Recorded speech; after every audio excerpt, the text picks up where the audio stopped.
Writing prompt: dragons are logical. They only hunt things that cower or attempt to run from them. Dragons only fight that which attacks them first. But something that does neither absolutely terrifies them, because it implies that whatever it is, no matter the appearance, it must be stronger than them. Dragons? Massive, multi-headed, fire-breathing, acid-spewing dragons?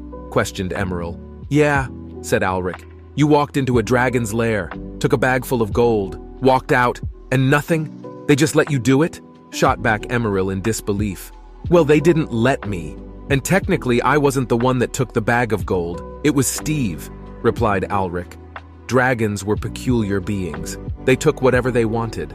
Nobody tried to stop them because if you did, or if you ran, they would kill you. Despite their immense size and power, a death by dragon was an excruciatingly slow one.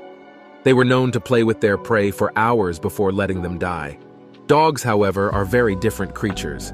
Steve, a Great Dane, looked imposing for a dog but had the friendly, quizzical personality of a happy toddler. Alric had been working with Steve for some time on picking up bags of shiny things. The shiny things tasted horrible, but Steve learned he could exchange them for tasty treats and scratches behind his ears.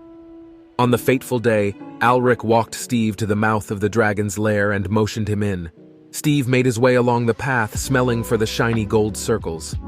As Steve approached the pile of treasures, the resident dragon lurched forward and perched himself on top of the mound, staring ominously at Steve.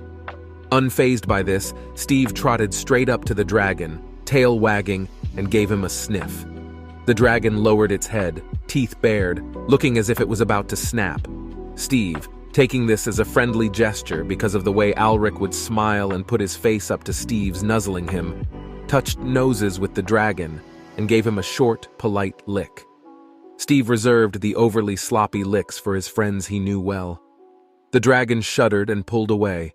This beast that walked casually into his lair and licked him on the nose with not so much as a hint of fear must be one of immeasurable power. The dragon retreated back into the shadows but could not look away from this all-powerful being standing in his lair. Steve thought it was a little unusual, but the abruptness of it made him remember that he was there to get a bag of shiny, golden things. He found a suitably large bag and picked it up with his teeth. The dragon stared on in horror. Not only was this creature unafraid, it was taking some of the dragon's treasure, something that was almost unimaginable. On his way out, Steve turned around to give the dragon one last look. He remembered that he hadn't peed on anything and would get in trouble if he did it in Alric's house, so he took a moment to relieve himself on a large golden cup at the edge of the treasure heap. Once finished, Steve turned and made his way back to Alric. The dragon saw this as the ultimate display of power, and to this day, dragons pass on stories of Steve, the bane of dragonkind.